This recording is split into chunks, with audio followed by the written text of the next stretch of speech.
जब भी कोई निजी कंपनी बनाने के बारे में सोचता है तो वो हमेशा यही सोचता है कि मैं अपने इस कंपनी को बैंकिंग सेक्टर में लेकर के जाऊँ, मैं अपने कंपनी को फाइनेंस की नंबर 1 कंपनी बनाऊंगा। लेकिन क्या ऐसा हो पाता है? मिनिस्ट्री ऑफ कॉर्पोरेट अफेयर्स के according, ministry of corporate affairs के डाटा के अकॉर्डिंग पर मंथ अगर देखा जाए तो एवरेज 1000 से भी ज्यादा कंपनियां निधि की रजिस्टर होती है पूरे इंडिया में। लेकिन अगर चलने की अगर हम बात करें तो क्या इतनी कंपनियां मार्केट में दिख रही है? आखिर में वो कौन से रीजन है कि कंपनी स्टार्ट तो लोग कर देते हैं लेकिन वो 2 साल 3 साल के बाद वो फेल हो जाती है। 2 साल 3 साल के बाद कंपनी को बंद करना पड़ता है, जिसके वजह से अपने सर पे लायबिलिटी भी आ जाती है।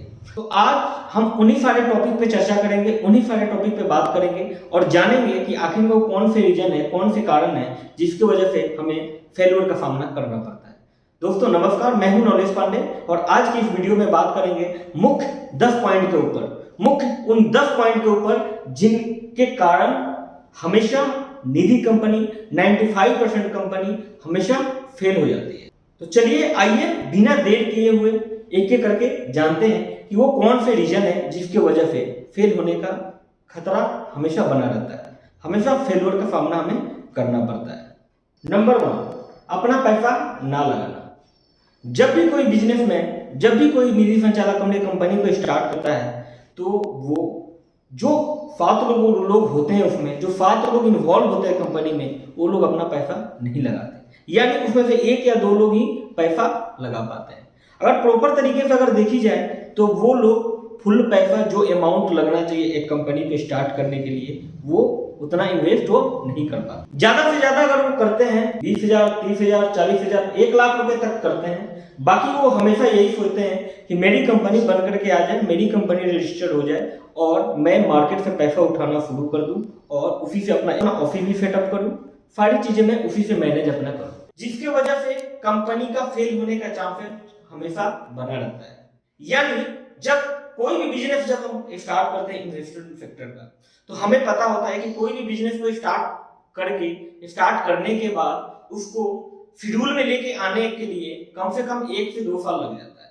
यानी लोगों का ट्रस्ट बिल्डअप करने के लिए, लोगों का ट्रस्ट अपने ऊपर बनाने के लिए हमें 1 से 2 साल तक लग जाता है। यानी 1 से 2 साल तक हमें बिजनेस को सेटअप सीखने में ही टाइम निकल जाता है और 1 से 2 साल के अंदर में अगर देखा जाए तो हमारी कंपनी जो होती है इतना बड़ा बिजनेस नहीं कर पाती।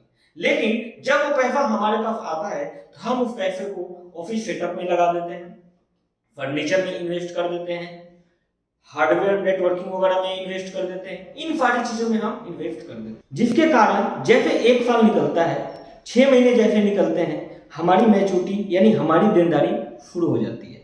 और जब हम देनदारी की बात करते हैं तो हम क्या करते हैं, फिर मार्केट से पैसा उठा करके और मार्केट को देना शुरू कर देते हैं। यानी हमारा जो काम होता है वो रोटेशन पे आ जाता है, यानी जो कंपनी के पास पैसा आता है वो पेमेंट में चला जाता है, वो मैच्योरिटी में चली जाती है, जिसके वजह से कंपनी के पास इतना फंड नहीं होता कि वो पैसा वो प्रॉफिट सेक्टर में लगा सके, यानी उस पैसे का वो लोन दे सके। तो कंपनी का ये मुख्य कारण है। तो आप लोगों से निवेदन है कि जब भी आप कंपनी बनाने के बारे में सोचें, अपने पास फंड जरूर रखें। नंबर 2, बिजनेस हर व्यक्ति करना चाहता है, लेकिन बिजनेस शुरू करने से पहले बिजनेस का कैलकुलेशन मोस्ट इंपॉर्टेंट होता है। कोई भी बिजनेस किया जाता है तो बिजनेस का कैलकुलेशन निकाला जाता है कि हमारा ओवरऑल एक्सपेंस कितना हो रहा है, हमारे पास कंपनी का प्रॉफिट कितना आ रहा है, उस रेशियो पे। यानी कोई भी जब भी हम बिजनेस स्टार्ट करते हैं तो उसका कैलकुलेशन करना मोस्ट इंपॉर्टेंट होता है। हम इंटरेस्ट कितना परसेंट दे रहे हैं, हम मार्केट में एक्सपेंस कितना परसेंट कर रहे हैं, इंटरनल एक्सपेंस कितना हो रहा है, सेल्स पे हम कितना खर्च कर रहे हैं, हार्डवेयर सॉफ्टवेयर वगैरह में हम कितना एक्सपेंस कर रहे हैं, उसके बाद हम अर्न क्या कर रहे हैं, हम कमा क्या रहे हैं, उसको कैलकुलेशन मोस्ट इंपॉर्टेंट होती है बिजनेस में। अगर जिस बिजनेस में कैलकुलेशन अगर नहीं है, अगर आपको ये नहीं पता है कि मेरी कंपनी लॉस में जा रही है कि प्रॉफिट में जा रही है, अगर आपके पास बिजनेस का कैलकुलेशन नहीं है, आपके पास अगर अपने लोन प्लान का, अपने इन्वेस्टमेंट प्लान का, अपने ऑफिस एक्सपेंडिचर का कैलकुलेशन अगर आपके पास नहीं है तो फेल होने का चांस जो होता है वो बढ़ जाता है। तो जब भी बिजनेस स्टार्ट करें या स्टार्ट कर चुके हैं आप, तो कैलकुलेशन बिल्कुल निकालें कि किसी भी बिजनेस को चलाने के लिए कैलकुलेशन मोस्ट इंपॉर्टेंट होता है। नंबर 3, बिजनेस एक्सपेंस ज़्यादा करना, यानी एक्सपेंस का रेशियो हमेशा कंपनी में हाई रखना। दोस्तों, जब भी हम कोई बिजनेस स्टार्ट करते हैं तो एक्सपेंस का कैलकुलेशन हमेशा निकाल करके आप चलें कि एक्सपेंस हम कहाँ से कर रहे हैं और कितना कर। आप जिस काम में हैं, आप जो काम कर रहे हैं वो इन्वेस्टमेंट का फैक्टर है, और इन्वेस्टमेंट का मतलब ये नहीं होता कि आपने मार्केट में बिजनेस कितना किया, वो आपके सर पे वो लायबिलिटी खड़ी हो रही है, वो आपके सर पे वो देनदारी है जो एक नियमित समय के बाद वो देनदारी आएगी आपकी, और वो उस देनदारी को आपको देना पड़ेगा। तो हमेशा एक्सपेंस का रेशियो हमेशा घटा करके रखें, एक्सपेंस का रेशियो हमेशा कैलकुलेशन पे लेकर के चले। नंबर 4, अपने डिपॉजिट सेंटर पे, अपने कलेक्शन सेंटर पे, अपने ब्रांच पे कंट्रोल कंपनी का ना हो, यानी कंपनी के हेड ऑफिस का कंट्रोल अपने डिपॉजिट सेंटर पे, अपने कलेक्शन सेंटर पे ना होना। अगर आप भी कोई निधि कंपनी बनाने के बारे में सोच रहे हैं, और या आप अपनी कंपनी ऑलरेडी बना चुके हैं, चला रहे हैं, और आपकी 2-3 ब्रांचें हैं, या कलेक्शन सेंटर है, या सर्विस सेंटर है, जो भी सेंटर हो, जो भी डिपॉजिट सेंटर आपने खोल रखा है, उस पर हमेशा कंट्रोल रखिए। हमेशा बहुत सारे रीजन्स होते हैं, बहुत सारी कंपनियां ऐसी होती है कि जो उनके सेल्फ एडवाइजर जो बोलते हैं वही करते हैं, उनके जो ब्रांच मैनेजर बोलते हैं वही वो करते हैं। वो इसलिए वो ऐसा करते हैं कि वो कहीं नाराज ना हो जाए, वो कहीं बिजनेस लाना बंद ना कर दे। अगर वो बिजनेस लाना बंद कर देगा तो हमारा नुकसान हो जाएगा, हमारे कंपनी में पैसा नहीं आएगा। दोस्तों, हमेशा इस चीज का ध्यान रखें, जो व्यक्ति पैसा मार्केट से लेकर के आ रहा है वो आपके कंपनी के नाम पे लेके आ रहा है, और वो कंपनी की लायबिलिटी को बढ़ा रहा है। तो कोशिश हमेशा यही करें कि ब्रांच पे हमेशा कंट्रोल रखें, ब्रांच पे हमेशा कैलकुलेटेड प्लान दें, हमेशा उसके अकाउंट्स को, उसके सारी चीज़ों को हमेशा ऑडिट करें, डेबुक प्रॉपर तरीके से मैनेज करें, ब्रांच की सबरिया प्रॉपर तरीके से मैनेज करें, अकाउंट्स यानी प्रॉपर तरीके से मैनेज करें, और हमेशा अपना दबदबा, अपना कंट्रोल हमेशा बनाए रखें। नंबर 5, बिजनेस को इंडिविजुअल तरीके से मैनेज ना करना। जैसा कि निधि के अगर प्रोस्पेक्ट को अगर देखा जाए, निधि के एक्टिविटीज को अगर देखा जाए, तो इसमें 2 काम होते हैं। पहला जो बिजनेस कंपनी करती है वो करती है इन्वेस्टमेंट का। दूसरा काम जो कंपनी का है वो है फाइनेंस का। यानी ये कंपनी 2 काम करती है, एक तो मार्केट से पैसा लेने का काम करती है, दूसरा मार्केट में पैसा देने का काम करती है। तो अगर आप भी निधि कंपनी बनाने के बारे में सोच रहे हैं, या आप कंपनी ऑलरेडी चला रहे हैं, तो इन चीजों पे हमेशा विशेष ध्यान रखें कि इन दोनों बिजनेस को हमेशा इंडिविजुअल तरीके से मैनेज करें, यानी अलग अलग मैनेज करें, मिक्सअप करके कभी ना चलें। नंबर 6, अनसिक्योर्ड लोन प्रोवाइड करना।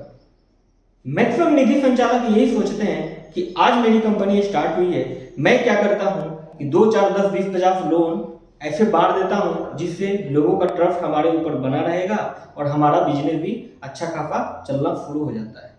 ठीक है, अच्छी सोच है, लेकिन हमेशा अनसिक्योर लोन देने से हमेशा बचें। एज पर निधि रूल्स, आप अगर किसी को अनसिक्योर लोन देते हैं और वो पैसा अगर आपके पास रिकवर नहीं होता है, अगर वो पैसा देने में अगर वो डिफॉल्ट होता है, तो आप उसका लीगल रूप से कुछ भी नहीं कर सकते। आप उसका लीगल रूप से अगर देखा जाए तो कभी रिकवरी करने के हकदार कभी नहीं बनेंगे। इसलिए नहीं बनेंगे क्योंकि पहला rule as a company rule, Nidhi rule आपने ही ब्रेक किया हुआ है। तो निधि कंपनी के फेल होने का मुख्य कारण एक ये भी होता है कि हम हमेशा अनसिक्योर लोन मार्केट को देते हैं, जिससे हमारी रिकवरी रेशियो जो होती है बहुत परसेंटेज उसका कम हो जाता है, यानी 10%, 5% के बराबर हो जाती है, और हमारी जो लायबिलिटी है उसका टाइम पीरियड पूरा हो जाता है और वो हम देनदारी दे नहीं पाते, यानी जिसका मैच्योरिटी का टाइम पूरा हो गया उसको हम पेमेंट टाइम से दे नहीं पाते, जिसके वजह से हमारा माहौल मार्केट में खराब हो जाता है और हमारा लोन भी मर जाता है, डूब जाता है, और हम लायबिलिटी अपने कंपनी का अपने सर पर लेकर के बैठ जाते हैं और कंपनी फेल हो जाती है। तो हमेशा कोशिश करें कि मार्केट में, अच्छी बात है मार्केट में गेन करना, विश्वास करना 1 साल में नहीं होगा, 6 महीने में नहीं होगा, 2 साल में नहीं होगा, लेकिन धीरे धीरे प्रॉपर अपने कंपनी को मार्केट में बना करके रखें। कोई इश्यू नहीं है, थोड़ा सा कम काम कर लेंगे, कोई दिक्कत परेशानी नहीं है, लेकिन काम को प्रॉपर तरीके से कीजिए, हमेशा कैलकुलेशन लेकर के चलिए, हमेशा मार्केट में लोन वही दीजिए जहां पे रिकवर हो सके। अनसिक्योर्ड लोन देने से हमेशा बचें। नंबर 7, मैनेजमेंट का वीक होना। अक्सर निधि कंपनियों में ये देखा गया है कि उसका जो मैनेजमेंट होता है, उसके जो शेयर होल्डर्स होते हैं, उसके जो डायरेक्टर्स होते हैं, वो हमेशा एक ही चीज पे फोकस करते हैं और वो होता है बिजनेस डेवलपमेंट पे। अच्छी बात है, किसी भी बिजनेस को चलाने के लिए उसका जो सेल्स होता है वो मोस्ट इंपॉर्टेंट होता है, यानी सेल्स का रेशियो अगर जिस बिजनेस में सेल्स नहीं है, अगर उस कंपनी में अगर बिजनेस नहीं आ रहा है तो वो कंपनी उसके बाद वैसे भी फेल हो जाती है, वैसे भी नहीं चल पाती है। लेकिन हमें डेवलपमेंट के साथ साथ इंटरनल टीम को भी मैनेज करना, उस पैसे को जो पैसा मार्केट से हम लेकर के आ रहे हैं उस पैसे को भी मैनेज करना आना चाहिए। अक्सर मैक्सिमम निधि कंपनियों के फेल होने का ये भी एक मुख्य कारण होता है कि हम हमेशा हमारी कंपनी के सारे मैनेजमेंट, सारी टीम के लोग सिर्फ और सिर्फ मार्केट में डेवलपमेंट पे ध्यान देते हैं, डेवलपमेंट ट्रेनिंग मीटिंग करते हैं, बिजनेस कैसे बढ़ाया जाए उस पर ध्यान देते हैं। अच्छी चीज है, उस चीज को आप कीजिए, डेवलपमेंट पे ध्यान दीजिए, लेकिन जितना वहां पे आप ध्यान दे रहे हैं उसका 30%, 40%, 50% आप अपने मैनेजमेंट पे भी ध्यान दीजिए, अपने यानी इंटरनल टीम पे भी ध्यान दीजिए। यानी प्रॉपर पैसे को ऐसे जगह लगाइए यानी कि वहां पे एक प्रॉफिट अर्न हो। दूसरी चीज है कि कोई भी एम्प्लॉय या कोई भी ऑफिस स्टाफ या कोई भी इंटरनल कि जो भी लोग होते हैं यानी उनका हिसाब किताब वीक ना पड़े, यानी वो अपने यानी वो जो कंपनी का जो पैसा है उसका प्रॉपर हिसाब किताब दे सके, बना सके, रख सके अपने पास। तो मार्केट में जितना आप ध्यान दे रहे हैं अच्छी बात है, उतना ध्यान आपको इंटरनल टीम पे भी देना अनिवार्य है। Number 8, high rate of interest देना। यानी मैक्सिमम निधि संचालक यही सोचते हैं कि मार्केट में जो भी कंपनियां मार्केट में ऑलरेडी काम कर रही हैं उनसे मैं 1% या 2% बढ़ा करके रेट ऑफ इंटरेस्ट लोगों को दूं ताकि लोग हमारे पास आए, और वो यही सिलसिला कंटिन्यू जारी रखते हैं, जिसकी वजह से उनके कंपनी के लॉस में जाने का ये भी एक कारण उभर करके आता है। यानी हमेशा कोशिश ये करें कि आप रेट ऑफ इंटरेस्ट जो है वो आरबीआई के नियम के अनुसार ही दें। हमेशा यही कोशिश करें कि high rate of interest market में ना दें, यानी हमेशा ये कोशिश करके आप चलें, हमेशा कैलकुलेशन लेकर के चलें कि हम जो मार्केट में काम कर रहे हैं, हम जो रेट ऑफ इंटरेस्ट मार्केट में दे रहे हैं, क्या इससे हमारा नुकसान होगा या हमारे कंपनी का प्रॉफिट होगा। तो इसका भी विशेष आप ध्यान रखें। नंबर 9, प्रॉपर कंप्लायंसेस ना फुलफिल करना। यानी मैक्सिमम निधि कंपनियों में ये देखा गया है कि अगर वो बिजनेस करने में सक्षम है, मार्केट को पैसा टाइम टू टाइम देने में सक्षम है, लोन की रिकवरी में सक्षम है, उनकी कंपनी हमेशा प्रॉफिट में जा रही है, उसमें भी वो सक्षम है, यानी वो अपने कंपनी का प्रॉपर कंप्लायंस कराने में विफल हो जाते हैं। तो हमेशा आप अपने कंपनी का कंप्लायंसेस जो है वो टाइम टू टाइम करें, टाइम से करें, और कोशिश करें कि कोई भी कंपनी का कंप्लायंस आपसे ना छूटे, मिस ना हो, जिससे पेनल्टी आए, जिससे एमसीए की तरफ से, आरओसी की तरफ से आपके ऊपर कोई notice issue. Number 10, maximum work, maximum लेन देन कैश में करना। मैक्सिमम निधि कंपनियां ऐसी होती है जो वो अपना प्रॉपर यानी मैक्सिमम जो ट्रांजेक्शन होता है वो हमेशा कैश में करती है। कैश में ज्यादा से ज्यादा ट्रांजेक्शन करने से हमेशा बचें, क्योंकि कैश का ट्रांजैक्शन करने का एक रूल रेगुलेशन होता है, एक नियम होता है, और आपकी कंपनी के फेल होने का यह भी एक मुख्य कारण हो सकता है। तो कोशिश करें ज्यादा कैश में लेन देन ना करें, ज्यादा कोशिश करें लेन देन जो आपकी हो वो बैंकिंग के माध्यम से हो, बैंकिंग सेक्टर के माध्यम से हो। इससे आपको ये फायदा होगा कि आपका जो पैसा है कहीं पे भी होल्ड नहीं रहेगा ज्यादा देर तक, और आप अपने पैसे पे प्रॉपर अपना कंट्रोल बनाए रखेंगे। अगर आप कैश में ज्यादा लेन देन करते हैं तो आपका कंट्रोल जो होता है, आपके हेड ऑफिस का जो कंट्रोल होता है वहां से हट जाता है, उस ब्रांच से हट जाता है, और उस पैसे का मिसयूज होना शुरू हो जाता है। तो हमेशा कोशिश करें कैश में लेन देन से हमेशा बचें, हमेशा बैंकिंग के माध्यम से ऑनलाइन ट्रांजेक्शन पे ज्यादा जोर दें, ऑनलाइन ट्रांजेक्शन पे ज्यादा ध्यान दें, चाहे आपका वो सैलरी हो, इंसेंटिव हो, मैच्योरिटी हो, लोन हो, जो भी काम हो, हर काम को आप बैंकिंग के माध्यम से करें। तो ये थी आज की हमारी वीडियो 10 पॉइंट में। अगर आपको ये वीडियो पसंद आई होगी तो लाइक जरूर कर देना, और इन 10 नियमों को आज से ही अपने कंपनी में लागू करें। वो भी व्यक्ति लागू करे जो कंपनी ऑलरेडी चला रहा है, और उनके लिए भी ये वीडियो है जो अपने निधि कंपनी अगर वो बनाने के बारे में सोच रहे हैं। तो धन्यवाद।